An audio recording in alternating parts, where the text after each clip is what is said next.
My wife died years ago. Every month I sent her mom $300 until I found out. You can't just stop sending money without warning. Kesha made you promise to take care of me, and that means every month the full amount. If you're having money problems, get a second job. Take out a loan. I don't care what you have to do, but that money needs to be in my account by tomorrow. Diane Jefferson's voice cut through the phone line like a blade.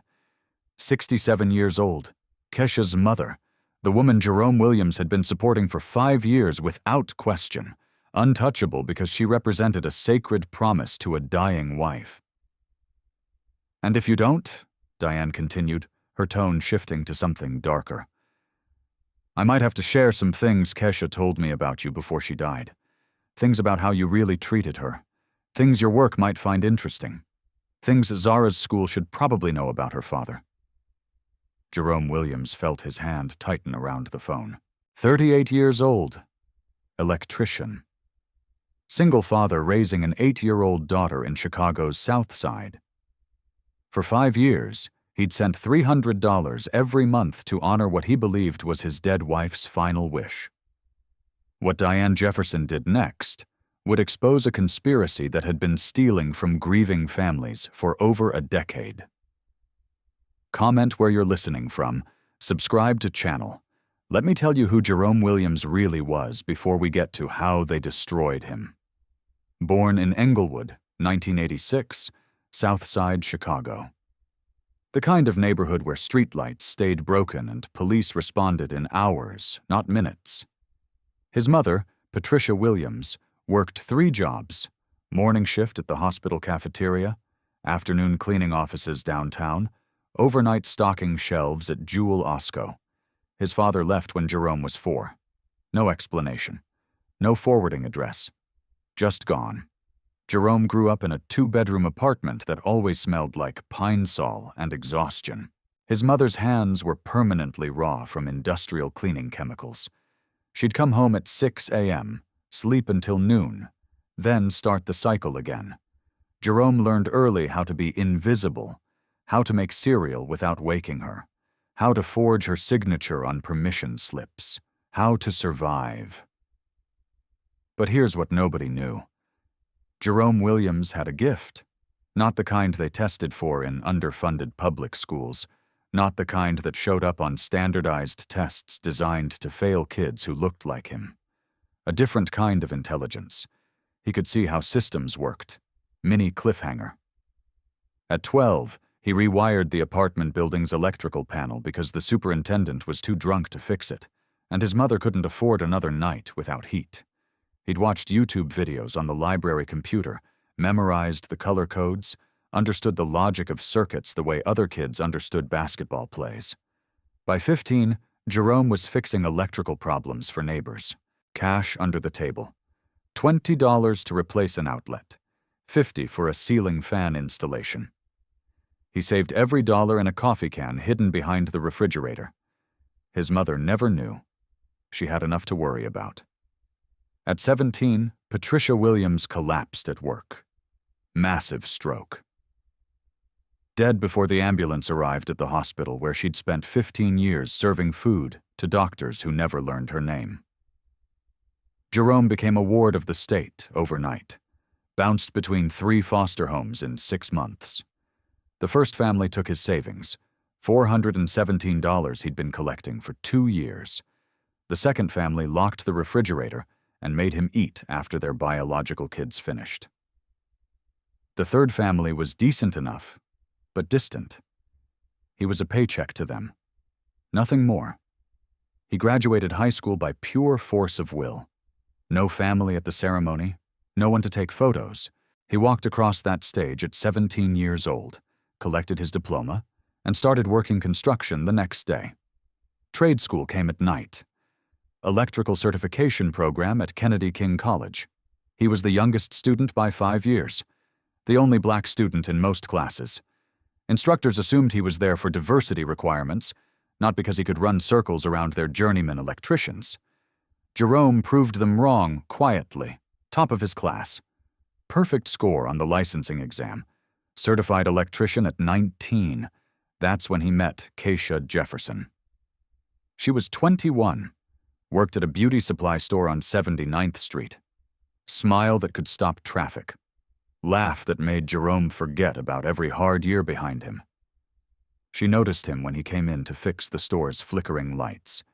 Asked if he wanted to grab lunch. He said yes. 3 months later, they were inseparable.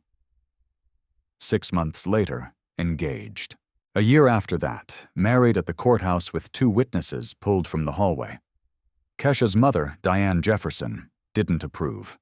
Made that clear from day one. She'd wanted better for her daughter. Better than a tradesman from the South Side. Better than someone who'd grown up in foster care. Better than Jerome Williams.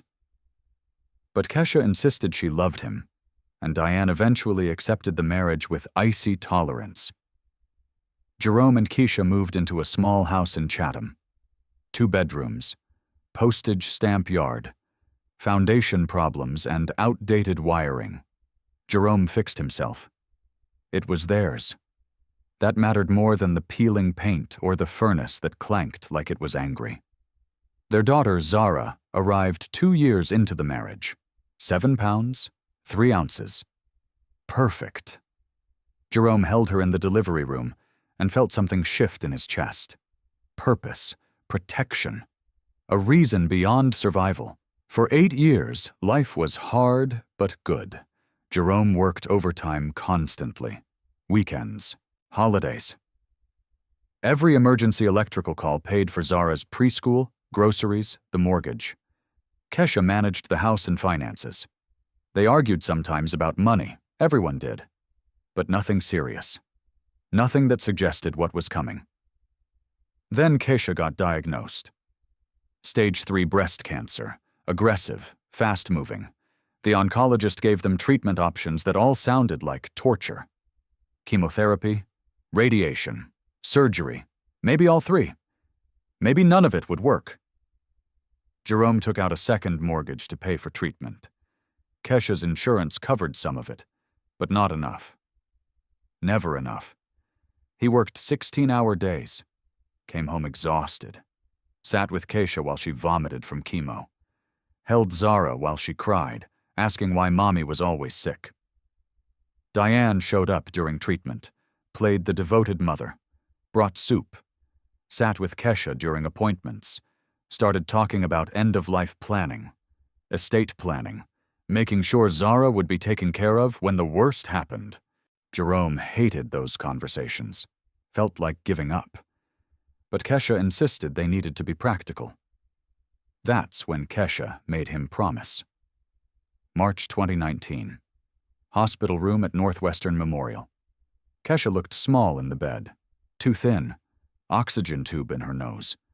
Diane sitting in the corner, knitting something Jerome never saw completed. Jerome, Kesha's voice was weak. I need you to promise me something. He took her hand. Anything. My mom, she's going to be alone when I'm gone. Social Security isn't enough. She'll need help.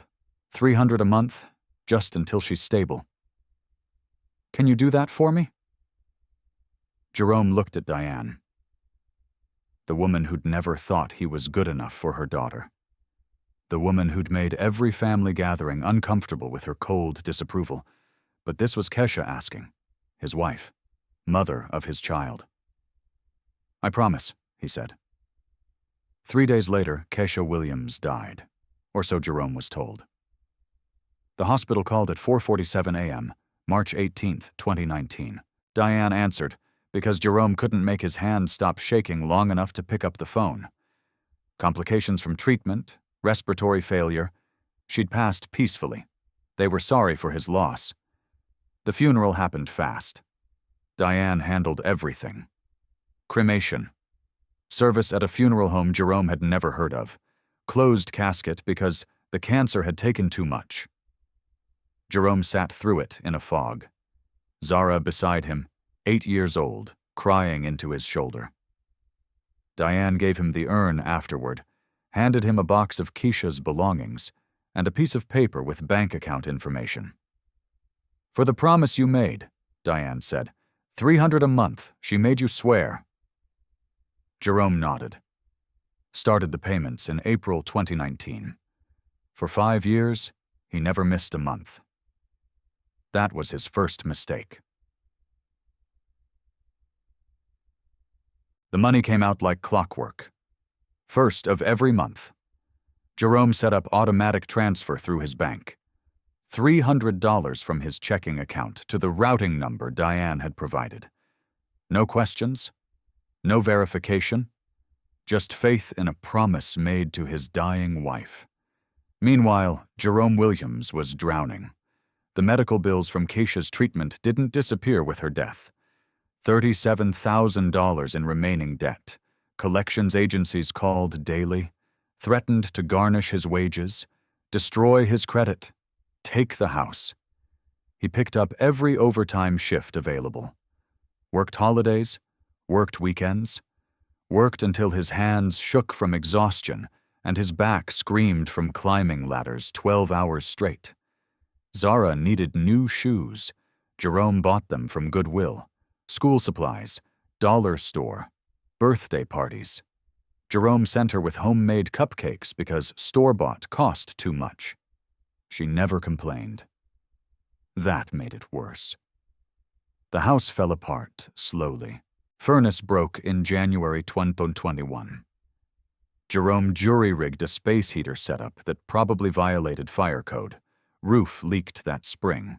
He patched it with tar and prayer. The kitchen sink dripped. He lived with it. $300 every month to Diane Jefferson, while his own daughter wore shoes that pinched her toes. But Jerome never questioned it. A promise was a promise. Mini cliffhanger. The relationship with Diane stayed distant. She called occasionally, always stiff, always brief. Never asked about Zara, never asked how Jerome was managing. Just confirmed the payment arrived and hung up. Jerome tried visiting her once, 2020. Wanted to bring Zara to see her grandmother, the address Diane had given him, supposedly a senior living facility in West Rogers Park. Didn't exist. He drove around for an hour. Nothing matched. He called Diane to confirm. "Oh, we moved," she said vaguely. "The new place is better, but they're strict about visitors. Maybe later." Later never came.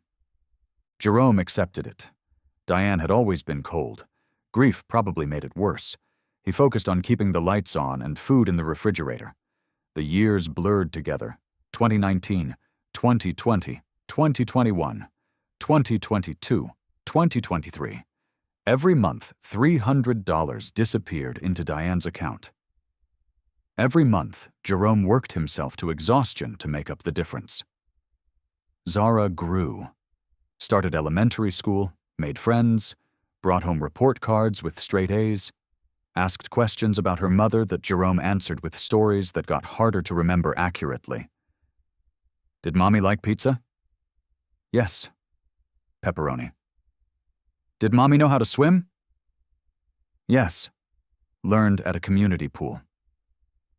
"Does Grandma Diane ever want to see me?" Jerome paused. "She's dealing with her grief, baby. Give her time." Time. Always more time. That's what everyone needed, apparently.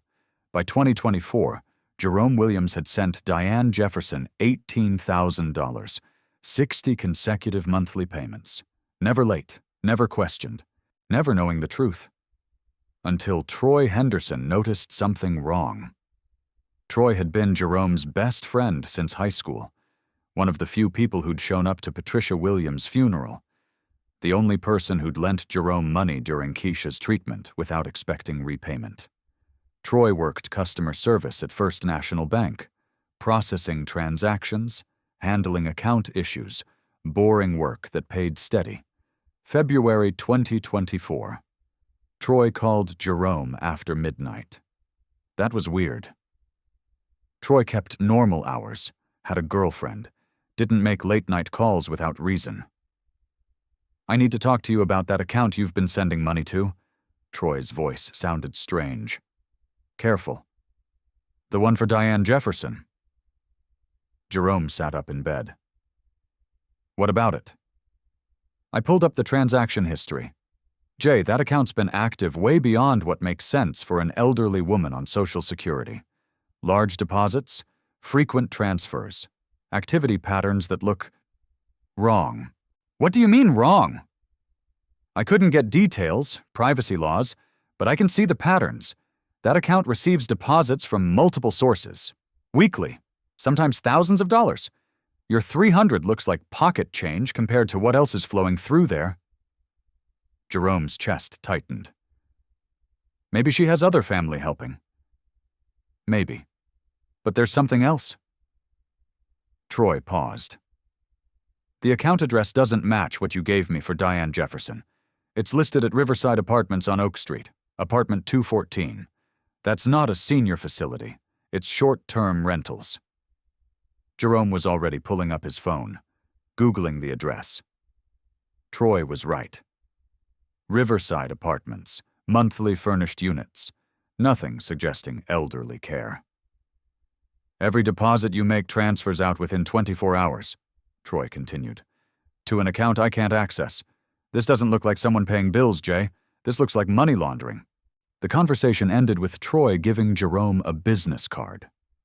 Marcus Reed, private investigator, specializing in financial fraud. Jerome sat in the dark, staring at the card, thinking about 5 years of payments, thinking about the address that didn't exist, thinking about Diane's vague excuses and cold distance, thinking about the promise he'd made to a dying wife. What happened next would change everything. Jerome drove to Riverside Apartments the next morning. Saturday. Zara at a friend's house. He needed to see for himself. The building squatted between a laundromat and a check-cashing place. Brick facade, external stairs. Nothing about it suggested senior living. Nothing suggested Diane Jefferson would choose to live there. The building manager was a tired man named Pete, who barely looked up when Jerome walked into the office. "I'm trying to locate my mother-in-law," Jerome explained. "Diane Jefferson. I think she might rent here." Pete pulled out a rental ledger, flipped pages. "Apartment 214. That's been rented by the same person for 3 years now. Pays on time, keeps quiet, but it ain't no Diane Jefferson." Jerome felt the floor shift under his feet. "Who's the name on the lease?" "Kesha Williams." The words hung in the air like smoke. Pete kept talking. Something about quiet tenant, weird hours, no complaints. But Jerome couldn't process it. His wife's name, on a lease, 3 years active. "Can I see security footage?" Jerome heard himself ask. "Just to confirm if this is who I'm looking for?" Pete shrugged. Led Jerome to a cramped office, pulled up grainy footage on a monitor, started scrolling backward through timestamps. Then Jerome saw her. The woman walking through the lobby moved with familiar grace. Hair shorter, darker. But the way she tilted her head while checking her phone, he'd watched that gesture across 1,000 breakfast tables. She paused at the mailboxes, turned toward the camera. Kesha Williams. Alive, healthy, not dead, not dying, not buried in an urn on Jerome's mantle. "That's her," Pete said casually. "Kesha Williams. Lives alone, far as I know. Gets visitors sometimes." Jerome watched more footage. Kesha entering, leaving, carrying grocery bags that suggested income beyond what $300 monthly could provide. Dressed for dates, laughing on her phone, living a completely different life. In one clip, she carried herself with the unmistakable posture of early pregnancy. Jerome's hands shook. Pete kept scrolling. More footage. 3 months of Kesha Williams existing, walking, living, breathing. 5 years of grief. 5 years of payments. 5 years of raising their daughter alone while honoring a promise to a woman who'd never died.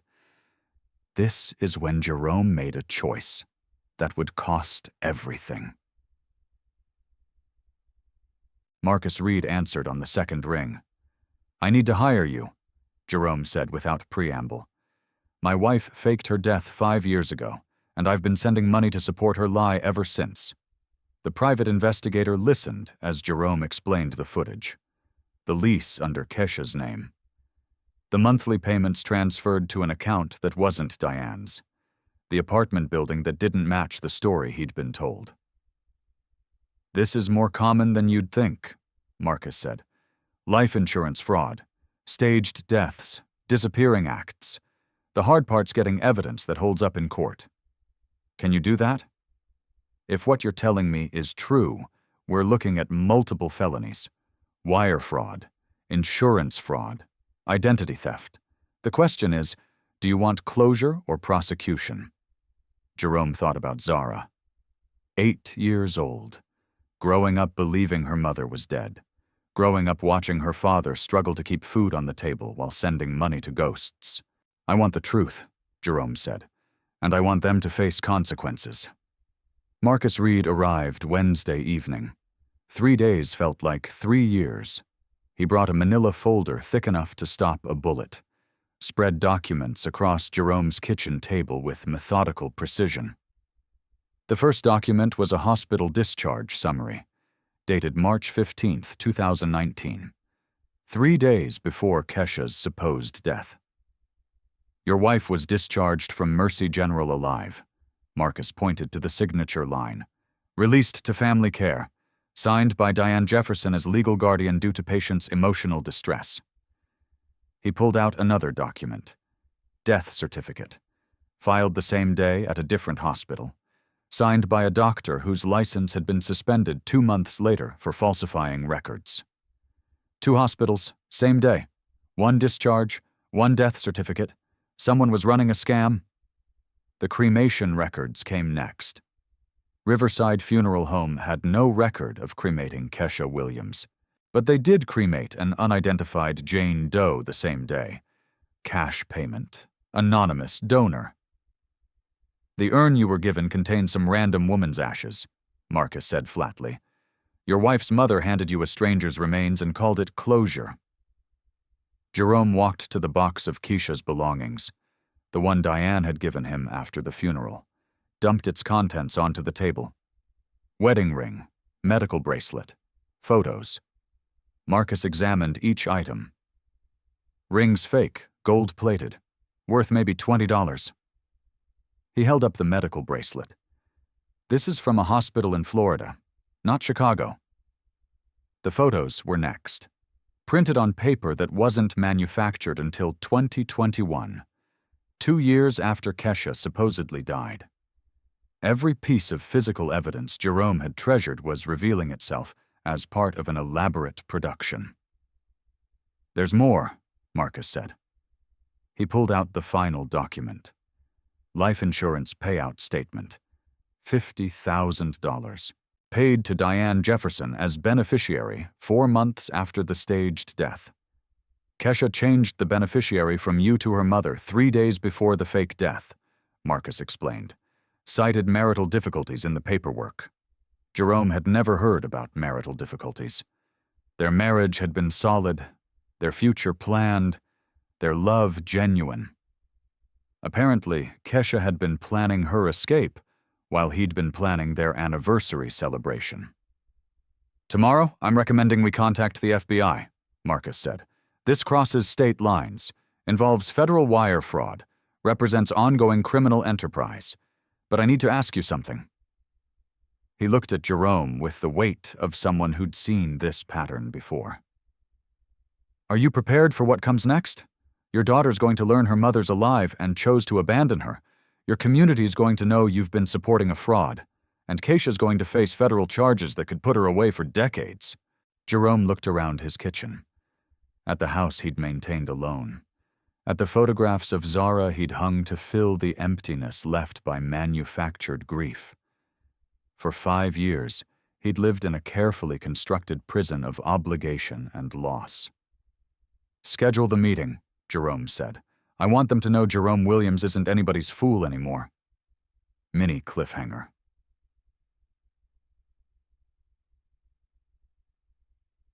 Jerome made the call Thursday morning. his finger hovering over the transfer button like a man defusing a bomb. $300 remained in his account for the first time in 60 consecutive months. Transfer canceled by user. The words felt like the first honest thing he'd done in 5 years. The response came at 11:30 a.m. Call from Diane's number. First time she'd initiated contact in months. Jerome let it ring 4 times. Marcus Reed's recording equipment capturing every word. Hello, Diane. Jerome, there's been some mistake with the bank transfer. Her voice was different, sharper, more urgent, stripped of the grieving mother act. I need you to call the bank and fix whatever went wrong. You know I depend on that money. I'm having cash flow problems this month, Jerome replied, following the script Marcus had prepared. My daughter needed emergency dental work. Electric bill was higher than expected. I'll try to send something next week, maybe half. Silence. Long enough for Jerome to hear traffic in the background. Street noise that didn't match a quiet, residential area.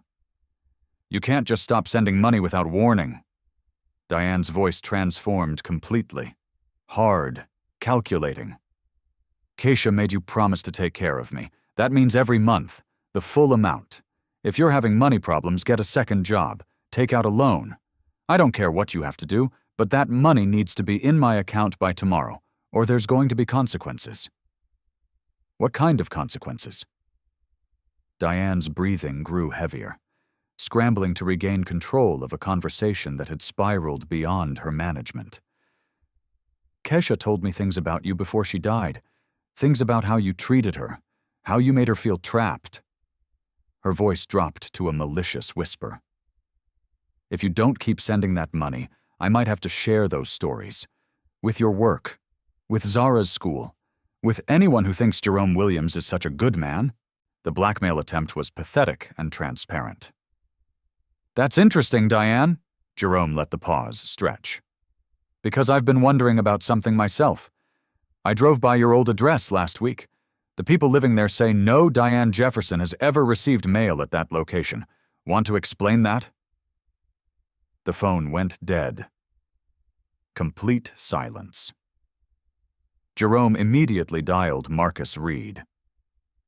She hung up as soon as I mentioned the address discrepancy, but not before threatening blackmail and demanding I take out loans. I got all of it, Marcus confirmed. FBI is interested, very interested. Agent Sarah Chen from White Collar Crime wants to meet tomorrow. Between the insurance fraud, fake death certificate, wire fraud, and now attempted extortion, they're looking at a potential RICO case. His voice carried professional satisfaction. This isn't just about you anymore, Jerome. They think your wife and her mother are part of a larger operation targeting grieving spouses. The scope was expanding beyond Jerome's personal betrayal into something threatening other families. Other widowers struggling to honor promises made to people who would weaponize their love. That afternoon, Jerome picked up Zara from school. Took her for ice cream they couldn't afford, but he suddenly felt compelled to buy. She chattered about her day, her friends, her upcoming art project. Blissfully unaware that her world was about to change in ways he couldn't yet explain. His phone buzzed. Another call from Diane's number. Jerome let it go to voicemail. Then another call. Then a text. We need to talk. Meet me tomorrow at noon. Lincoln Park by the lake. Come alone. The desperation was palpable, but so was something else. A tone suggesting Diane was ready to play cards she'd been holding in reserve. Jerome forwarded the message to Marcus, typed his response. I'll be there. Tomorrow would bring federal agents, recorded conversations, and the beginning of the end for a fraud that had stolen 5 years of his life. But tonight, Jerome Williams sat in his kitchen with his daughter, feeling genuinely hopeful for the first time since he believed his wife had died. The trap was set, and he was no longer the prey. Lincoln Park stretched along Lake Michigan like a green ribbon, walking paths dotted with joggers enjoying the crisp Friday afternoon. Jerome arrived early. positioned himself on a bench with clear sightlines while Marcus Reed's surveillance team blended into the urban landscape. The wire taped to Jerome's chest felt no heavier than electrical equipment he carried daily. But the weight of what was about to unfold pressed against his ribs like a held breath. 5 years of lies were about to collapse. Diane Jefferson appeared at exactly noon, walking with the brisk pace of someone 20 years younger than her supposed age. Gone was the frail elderly woman from Kesha's funeral. This was someone who moved with purpose and calculation. Dark jeans, leather jacket, eyes sharp and alert, scanning the area with the wariness of someone who knew she was walking into dangerous territory. "You look good, Diane," Jerome said as she approached. "Younger somehow. Must be all that Florida sunshine Marcus told me about." He watched her expression shift from forced friendliness to something harder when she realized he'd been investigating. She sat with careful distance, purse clutched tight, ready to run if necessary. "I don't know what you think you've discovered, Jerome, but you're playing with things you don't understand." Her voice carried none of the weakness he'd grown accustomed to. "That money you've been sending isn't just about me. There are other people involved. People who don't appreciate having their business disrupted by some electrician who thinks he's smarter than he actually is." The implication was clear. This wasn't just Diane and Kesha anymore. This was a network that preyed on grief and turned love into profit. "Tell me about the other people, Diane. Tell me how this really works." She laughed bitterly, pulled out a cigarette, lit it with practiced ease. "You want the truth? Fine." She took a drag. "Your precious Kesha came to me 3 months before she supposedly died, crying about feeling trapped, wanting out but not wanting to hurt you or lose Zara." Another drag. "I told her about a friend who'd helped other women disappear from situations they couldn't handle. Clean breaks, new identities, no messy divorces or custody battles, just gone." Diane's voice mixed admiration and disgust. "At first, it was supposed to be simple. Fake the death, collect insurance, disappear forever. But then Kesha got greedy. Said if she was going to be dead anyway, why not stay dead and collect from multiple sources?" She flicked ash between them. "She'd studied you for 10 years, Jerome. She knew exactly how to push your buttons. Make you feel guilty enough to support her mother forever. The monthly payments were her idea, not mine. She said you'd never stop sending money as long as you believed it was what she would have wanted." Jerome's hands clenched into fists. His voice remained level. "And the other victims. How many families are you destroying with this scheme?" Diane took another drag, eyes fixed on the lake as if she could see escape routes in the waves. "Enough to make it profitable. Grieving spouses are easy marks. They're desperate to honor promises, prove their love meant something." She paused. "We've got 3 operations running in different cities, maybe 15 active income streams at any given time. Your wife's in Florida now, pregnant with some real estate developer's baby. She sends me 20% of whatever she collects from you, and 2 other men who think they're supporting their dead wives' relatives." Her tone carried casual indifference of someone discussing weather rather than systematic destruction of human lives. "It's a beautiful system, really clean, sustainable, virtually impossible to trace." The confession hung in the air like smoke from an electrical fire. "There's just one problem with your beautiful system, Diane." Jerome stood slowly. "It's built on a foundation that can't support the weight of what you're trying to carry." He gestured subtly toward the surveillance team positioned throughout the park. "And sometimes when you overload a circuit, the whole thing burns down." Diane's eyes widened as she spotted federal agents emerging from concealed positions, badges glinting in afternoon sun like warning lights on a control panel. She dropped her cigarette, reached for her purse. Jerome's hand closed over her wrist, firm grip of someone who'd spent years working with live electrical current. "Don't make this harder than it needs to be," he said quietly. "You've done enough damage for one lifetime." Agent Sarah Chen approached with handcuffs ready. As they secured Diane Jefferson, Jerome Williams felt something he hadn't experienced in 5 years: the solid satisfaction of a job completed correctly. With all dangerous connections finally severed, what happened next will shock you. The federal courthouse in downtown Chicago buzzed with controlled chaos that marked high-profile white-collar cases. Jerome sat in the witness waiting room. Best suit pressed. Testimony rehearsed. Watching through bulletproof glass as news vans lined the street like predators waiting for blood. 3 months had passed since Diane's arrest in Lincoln Park. 3 months of FBI investigations that had unraveled a fraud network spanning 4 states and devastating dozens of families. Today was the day the system would finally acknowledge what Jerome had known since that first security camera footage. Kesha Williams was alive, and she was going to pay for the lie that had stolen 5 years of his life. Agent Sarah Chen entered the waiting room with professional satisfaction that came from building an airtight case. The FBI's investigation had been thorough and devastating, tracing financial records, fake death certificates, and insurance payouts across multiple jurisdictions. "We've got them cold, Mr. Williams. The evidence is overwhelming." She carried a thick folder that represented the systematic destruction of everything Diane Jefferson and her network had built. "Diane's cooperation has given us everything we need to prosecute the entire operation." The cooperation hadn't come easily. Diane had spent 2 weeks in federal custody before agreeing to testify against her co-conspirators in exchange for a reduced sentence. The network was larger and more sophisticated than anyone had imagined. 17 active cases across Illinois, Florida, Texas, and California. Victims sending monthly payments to support relatives who were either dead for real or had never existed at all. Jerome's case had become the keystone that brought down an entire criminal enterprise built on weaponized grief.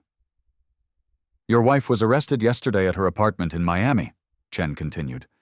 "Kesha Williams, also known as Keisha Martinez and Keisha Johnson, depending on which identity she was using with which victim." She paused. "She's been charged with federal wire fraud, conspiracy, insurance fraud, and identity theft. The pregnancy complicated the arrest, but she's in federal custody now, awaiting trial."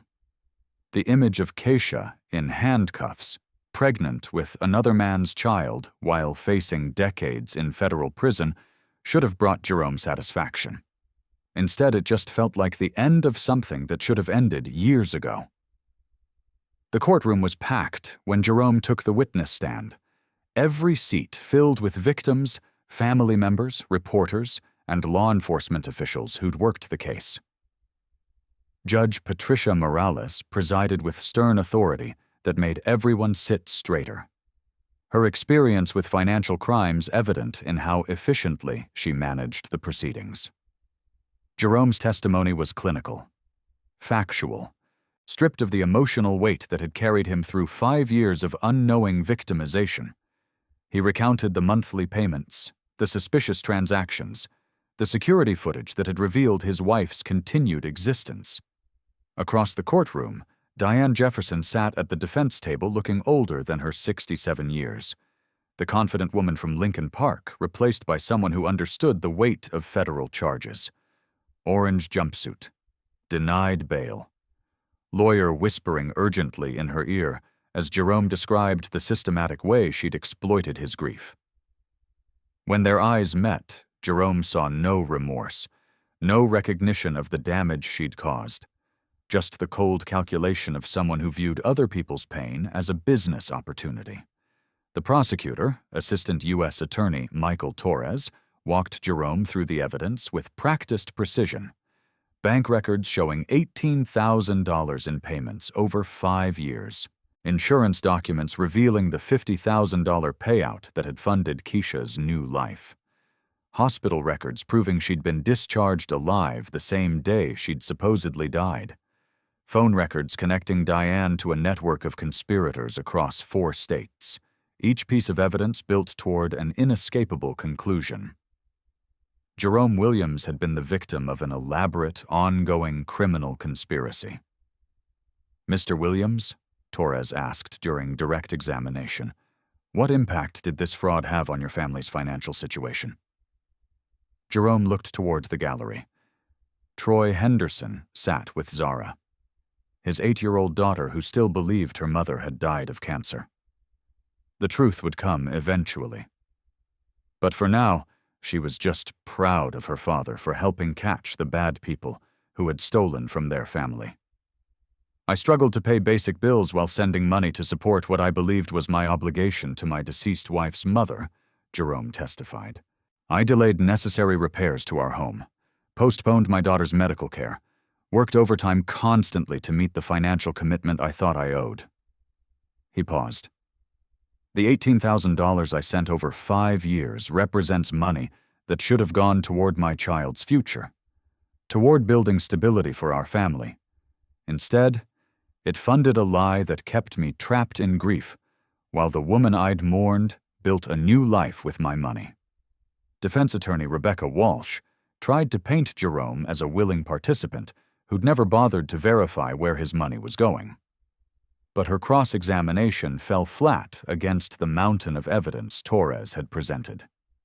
The jury saw through her attempts to shift blame, recognizing Jerome as what he was, a man whose love and sense of duty had been weaponized against him by people who viewed human decency as weakness to be exploited.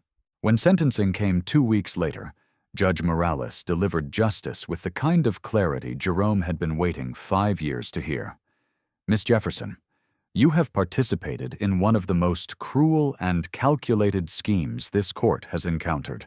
You preyed upon people in their most vulnerable moments, turning their love into profit and their grief into a commodity." The judge's voice was steel. Diane received 15 years in federal prison, her age ensuring she'd spend most of her remaining life behind bars. Kesha's sentencing would come later, after the birth of her child, in her own trial in Florida. But the charges she faced, multiple counts of wire fraud, conspiracy, and identity theft across state lines, carried a potential sentence of 30 years. The woman who'd faked her death to escape her responsibilities would spend the better part of her real life paying for that choice. Jerome felt no satisfaction in her fate.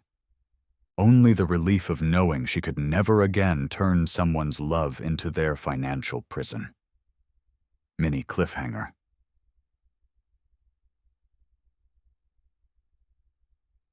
Outside the courthouse, Jerome stood with Agent Chen and Marcus Reed, watching as news crews interviewed other victims whose cases had been solved because of his decision to fight back. Families from Texas, Florida, and California had flown to Chicago to witness the end of a network that had stolen hundreds of thousands of dollars from people who trusted in the basic human obligation to care for the grieving. 12 families recovered damages through federal asset forfeiture. 3 supposedly dead spouses were found alive, living under assumed names.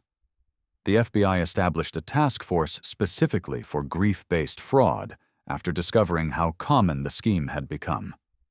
Jerome Williams had started this journey trying to honor what he thought was his wife's final wish.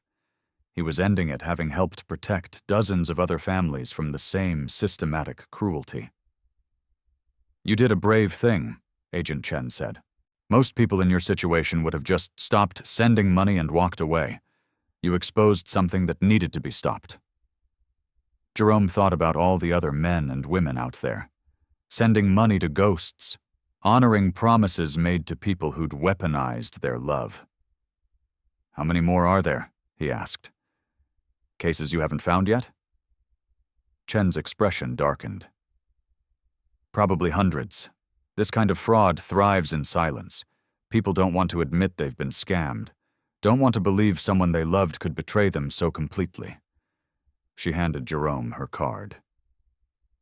"If you ever want to speak publicly about this, we'd support that. Your story could help other people recognize the warning signs before they lose years of their life." Jerome pocketed the card, looked back at the courthouse where Diane Jefferson would spend her final years behind bars, where Kesha Williams would eventually join her, where a system that had protected their fraud for years had finally delivered some measure of justice. It wasn't enough. Justice never was. The years he'd lost couldn't be recovered. The trust he'd given couldn't be restored. The grief he'd carried couldn't be erased by a verdict. But it was something. That had to be enough. 6 months after the trial, Jerome Williams stood in his renovated kitchen, watching Zara arrange fresh flowers in the vase they'd bought at the farmer's market. The $18,000 recovered through federal asset forfeiture had transformed their modest home into something that felt like possibility rather than survival. New appliances hummed efficiently. The electrical system he'd rewired no longer sparked dangerously.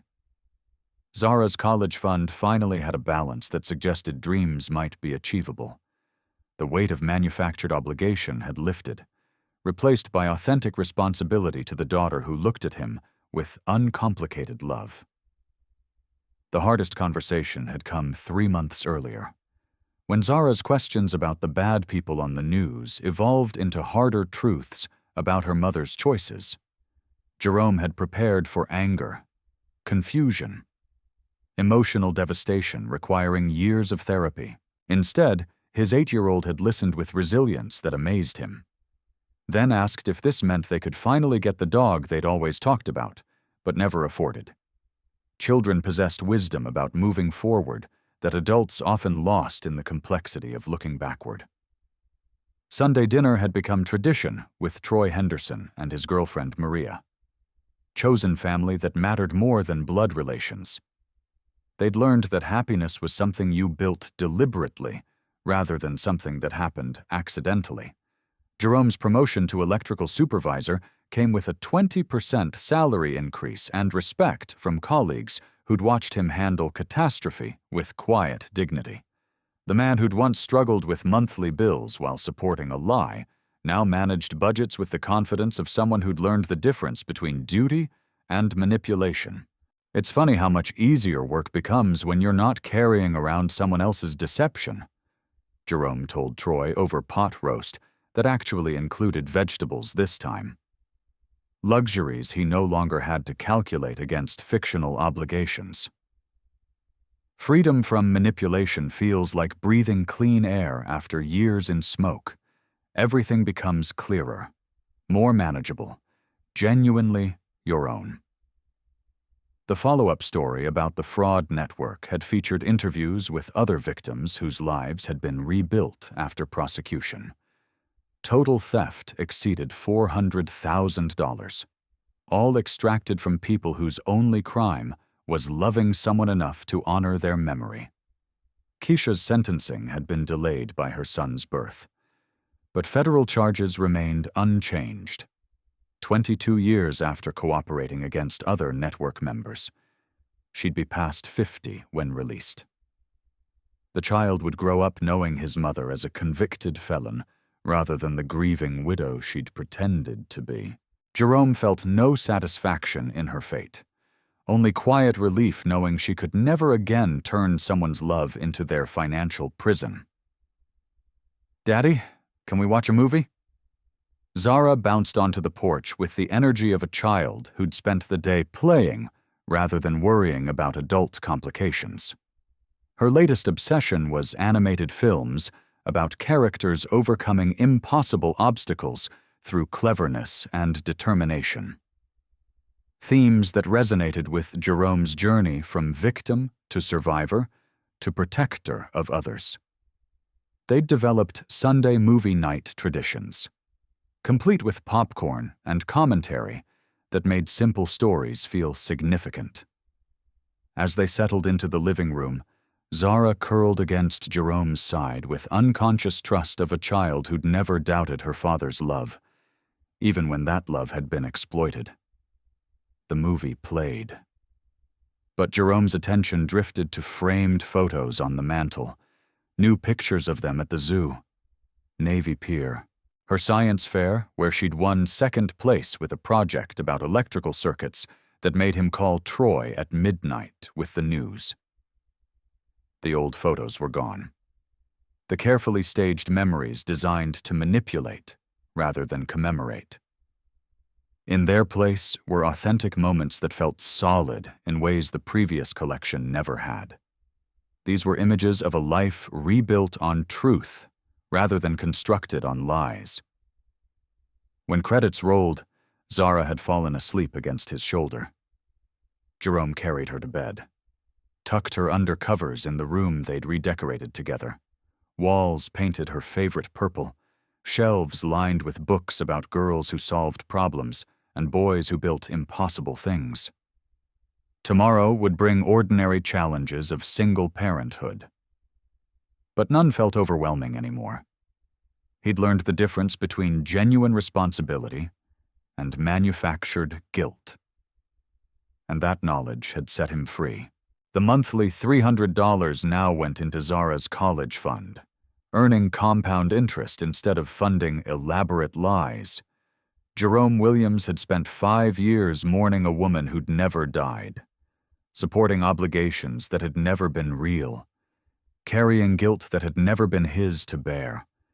Now he was simply a father who loved his daughter, someone who'd learned that choosing yourself wasn't selfish. It was the foundation that made choosing others possible and meaningful. Let me ask you something. How many promises are you keeping that were built on lies you never questioned?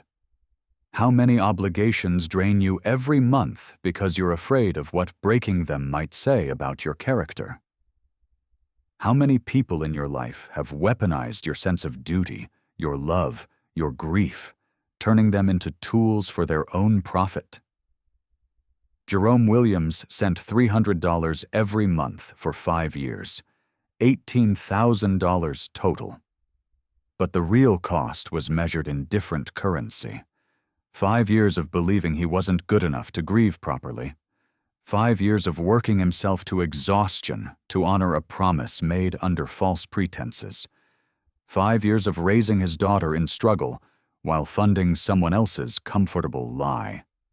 The system that allowed Diane Jefferson and Kesha Williams to operate for years wasn't just about 2 criminals. It was about how we treat grief in this country, how we make people prove their love through suffering, how we judge those who question their obligations instead of celebrating their courage. 17 families were victimized by this network, 17 that we know about. How many more are out there right now, sending money to ghosts, honoring promises to people who never deserved that honor?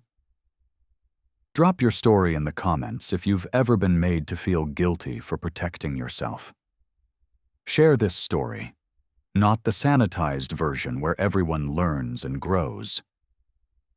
The real version, where love gets weaponized, where trust gets exploited, where the system protects those who know how to manipulate it.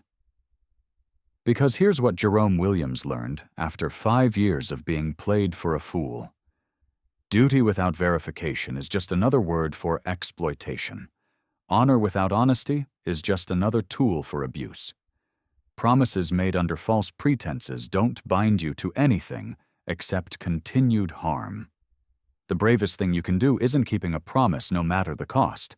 It's having the courage to ask whether that promise was ever real, whether the person who demanded it ever deserved it, whether the obligation you're carrying serves anything except someone else's greed.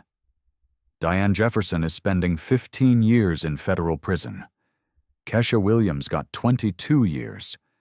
But the system that made their fraud possible, the one that tells grieving people they owe endless support to prove their love was real, that system is still running. Still convincing good people that questioning manipulation makes them bad people. Still protecting those who know how to weaponize human decency. Jerome Williams chose himself. Finally, after 5 years of choosing everyone else, he got his money back, got his dignity back, got his life back. But most importantly, he got the lesson that might save you years of the same suffering. You cannot honor a lie by living in one. You cannot prove love by accepting abuse. You cannot build a future by funding someone else's fraud. Check your obligations. Verify your promises. Question your guilt.